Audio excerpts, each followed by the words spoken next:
Hi there!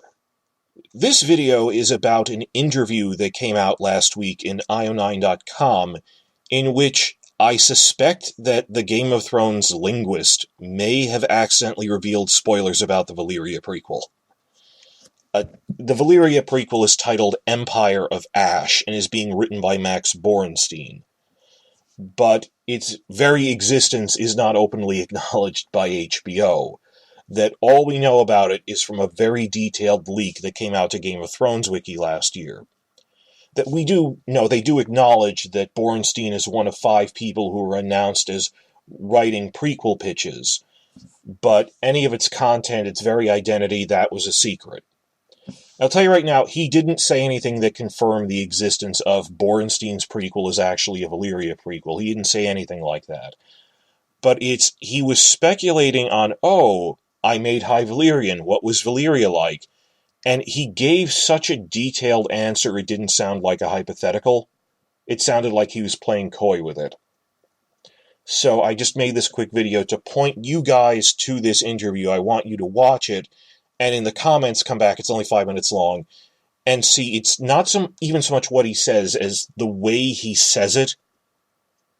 And there's just so much info there. That's something very specific. And other details from the interview he gave, that he said, well, High Valyrian had about 500 words in Season 3 when he started, and there's about 2,000 words by Season 8. And this isn't earth-shattering, that he said, I developed a precursor to High Valyrian. Let's call it Archaic Valyrian, even though it doesn't have a name. Now, he always does that. That's not, this is some big project. You're working on the backstory of Valyria. He did that with Dothraki as well. He developed an earlier version of it that's never released. And that's because he's applying linguistic rules to it to make it sound more natural. That real languages have undergone hundreds and thousands of years of evolution. According to certain rules about how pronunciation gets slurred, how grammar changes happen. And there's a science to this. You can kind of predict, this is how this would turn to that. So this is how he developed the Low Valyrian languages from High Valyrian by applying these linguistic rules of change. Well, there was something before High Valyrian that you need to do that in order to have irregular verbs. That if you have a language which is entirely perfect, where there's no irregularities, it sounds like something someone invented on a computer versus something that a society was speaking and evolving. So he did that to Dothraki as well, to make the grammar and vocabulary sounds more real because it feels used. It feels like it grew out of an earlier form. So there was always an archaic Valyrian.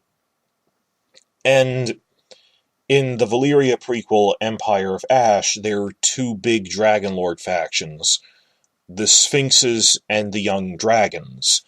And the Sphinxes are the older, more conservative faction, the blue-blood aristocratic families, thousands of years old.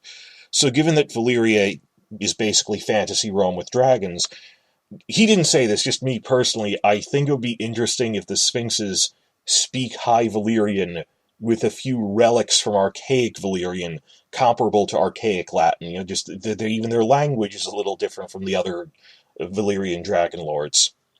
For any other people out here who know Latin, when you're reading through Wheelock's Latin and stuff, thinks, this is an archaicism in case you ever see it. The classical period, we're thinking Augustine, Cicero, Virgil.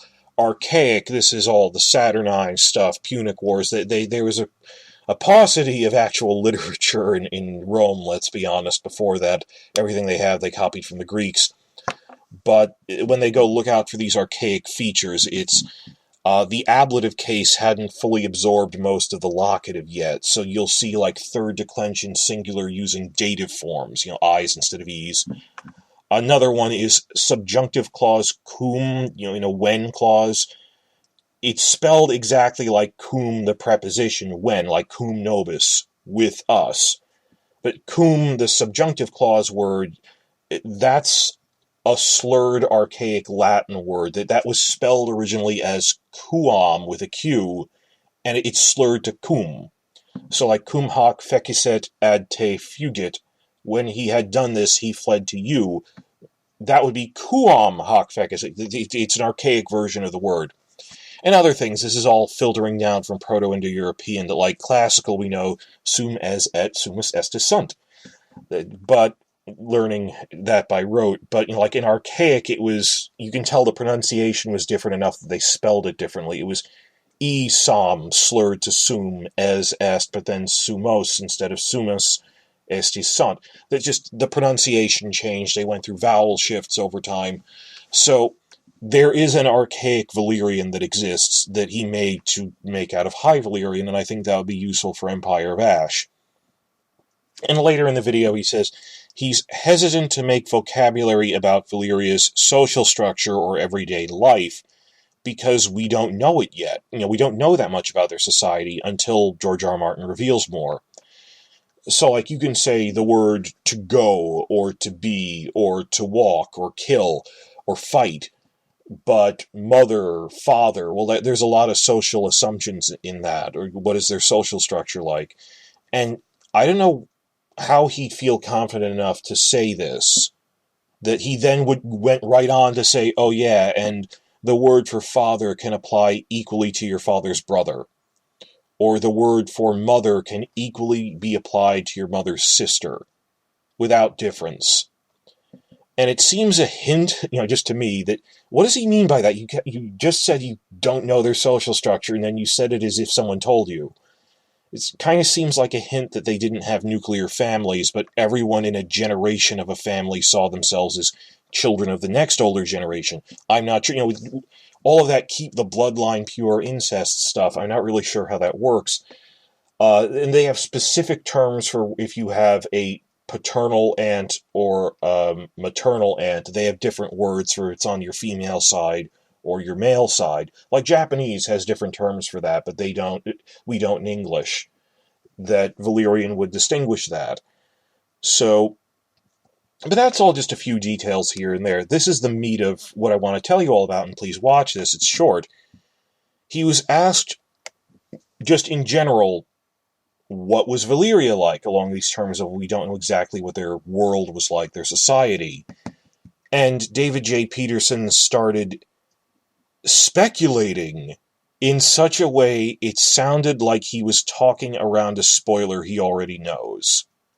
So go watch the video, see both what he says and the way he says it, and tell me in the comments what you think. That he brought up the glass candles, which are these instantaneous two-way communication relics, devices, that they talk about them in these Song of Ice and Fire novels, that the few surviving ones stopped working when Valyria was destroyed. They're basically like the Palantirs, the Palantiri, from The Lord of the Rings, Seeing Stones. And just imagine how much that would affect, like, army movements. That a big point in the novels is, Robb Stark's strategic plan fails to lure Tywin west, because he didn't make it clear to Edmure feign a retreat west to lure them. Or like catching armies in a pincer movement, or just, wow, Stannis is attacking King's Landing right now. Maybe now is the time to help him by attacking the Lannisters' northern flank. Just coordinating multiple army movements across different continents is next to impossible in Game of Thrones. It is difficult in the books to coordinate multiple armies groups. And we know Valyria had these things that allowed for... They didn't have the Raven network. They didn't need it. They had these instantaneous communication devices. It was like Skype calling someone. So, and just the logical ripple effects of how that would affect their society. From a day-to-day level, just how much cell phones and iPhones have changed us. But okay, that's speculation any fan would have if we know what glass candles are. Valyria would have glass candles. And he went on to bring up something entirely new that I've never heard before. He goes on, that's actually one of the areas that I find so frustratingly fascinating about their world, because everybody has, and when I say everybody, I mean the fictional characters in the Song of Ice and Fire world, everybody has the impression when they talk about old Valyria that it was as if it was an incredibly advanced society. And I always wonder, well, how advanced was it? A lot of fans think that you get the impression they were more than medieval. They were at least Roman level, better than medieval. But how much? We don't know. He continues, so are we talking about, like, medieval advanced, or were they actually like, future tech, as in they had like modern technology and were destroyed by a literal nuclear bomb? And everything we're seeing is just what society reverted to after that. I have absolutely no idea. And then IO9 asked Beth Elderkin, if it was up to you, which would it be? And he does stress, I don't want it to be super future, where it's, oh no, this is a post-apocalyptic world after the technological world blew itself up. Valyria didn't have tech like computers and stuff.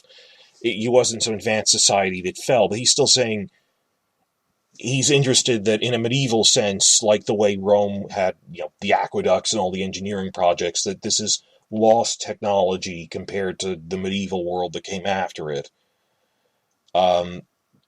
That when he's speculating, well, what were things Valyria could do because they had a lot more knowledge of magic, what I'm imagining is that the Valyrians had not only control of dragons, but that they had kind of like advanced magic. So that they could have had maybe the precursors to a power grid. But a power grid that didn't work necessarily off electricity, but off of something else.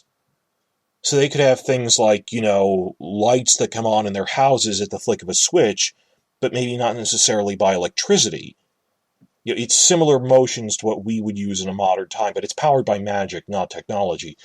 So not necessarily by electricity. I'm imagining a really beautiful lit city at night. I have no idea how that would work, though.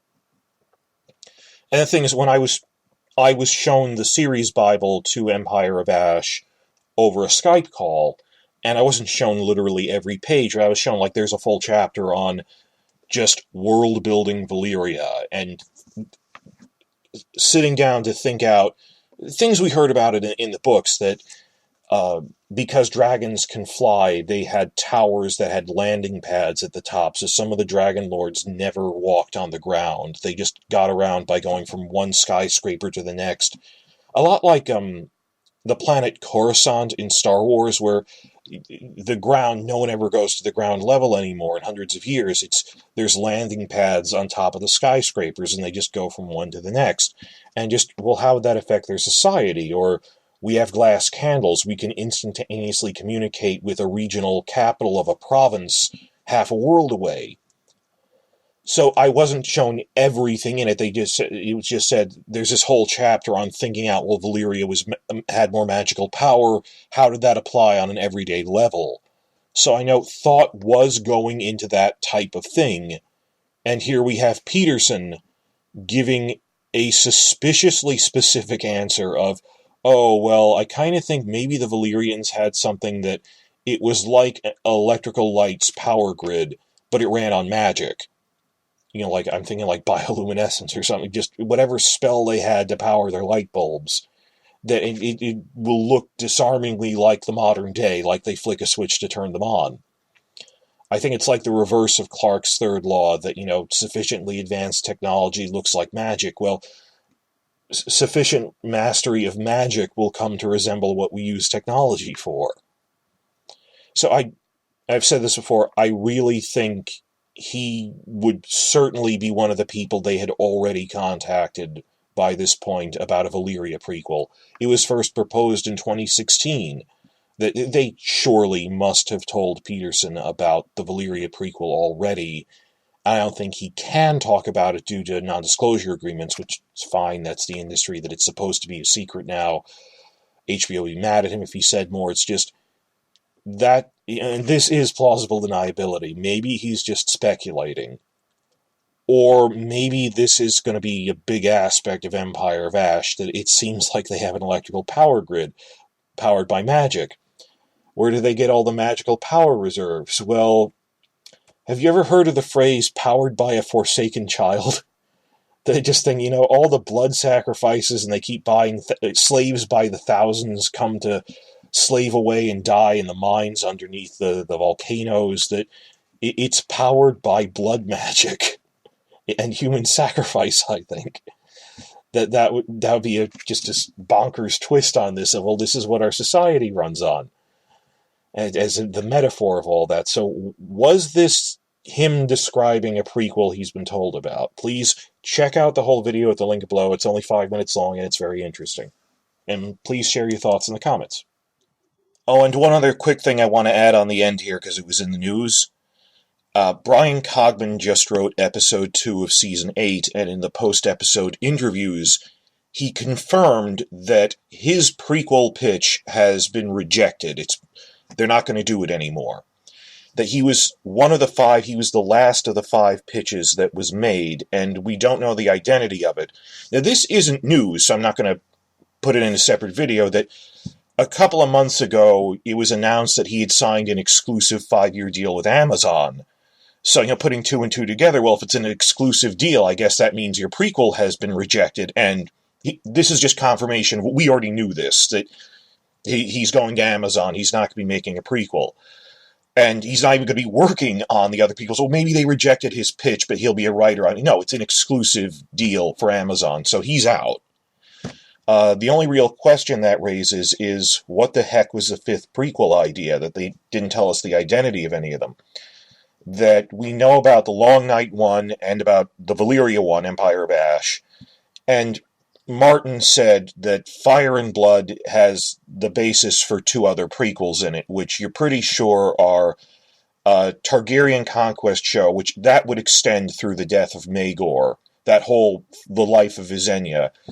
And the second one would be the Dance of the Dragons through the Regency. You wouldn't just jump into the Regency cold, so that couldn't have been the other one. So we're pretty sure that the 4 in contention now were Long Night, Empire of Ash, Targaryen Conquest through Faith Militant Uprising, and Dance Regency. What was the 5th one, though? I have no idea. That they did state we're not doing Robert's Rebellion and we're not doing Tales of Dunk and Egg just now. So what else is left? And the only ideas I can think of did he pitch a Blackfire Rebellion show? A little more probably, because it's closer to the TV show. I think maybe he pitched a one-shot Young Tywin and the Rain Rebellion show. Westeros.org speculated about that. So what the heck was the 5th prequel? And on top of that, Martin said he pitched 2 other ideas, serious pitches, that didn't get past the pitch stage. They were rejected, that there were, at one point, 7 ideas floating around, but now there's 4. So that was just in the news. It wasn't a full thing, so check that out.